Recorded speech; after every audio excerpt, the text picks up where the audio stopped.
Yo, what's up guys? So, reaction video tayo.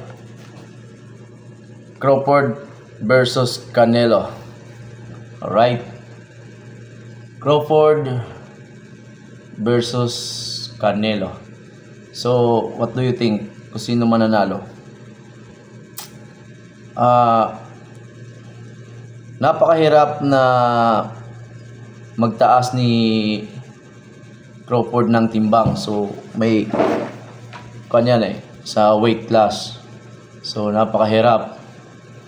Pero based doon sa last performance ni Crawford guys ay talagang mahusay. Si Crawford kasi ay napakatalinong boxer.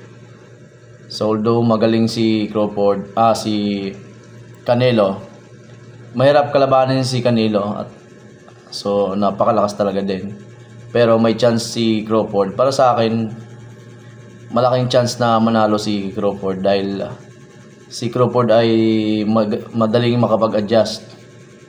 Kita mo yung laban nila huli ni Terence Crawford ay sakuan lang, kumbaga napakadaling kinalaban ni Crawford.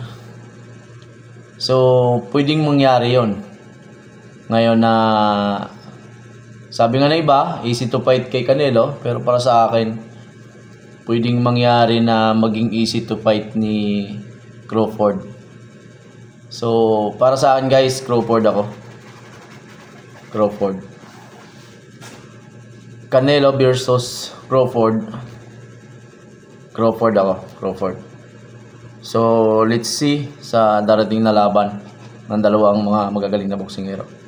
So fan din ako ni Canelo, fan din ako ni Crawford, pero para sa akin si Crawford. Napakaganda pa ng magiging resulta niyan, laban na yan dahil talagang bakbakan yan. Si Crawford kasi napakatalinong boxer. Napaka magaling. Matalino. Kahit malalaki talagang kaya niya diskartehan. So yun ang aking reaction. So kung si kanino kayo, comment na lang kayo.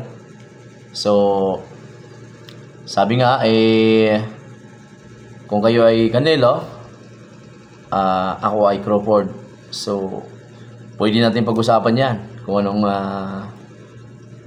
gusto ng karamihan. Alright. So yun lang yung reaction ko. Canelo versus Crawford. Crawford ang reaction ni Joms. Alright. Thank you for watching. Don't forget to like and subscribe to my YouTube channel. Goodbye.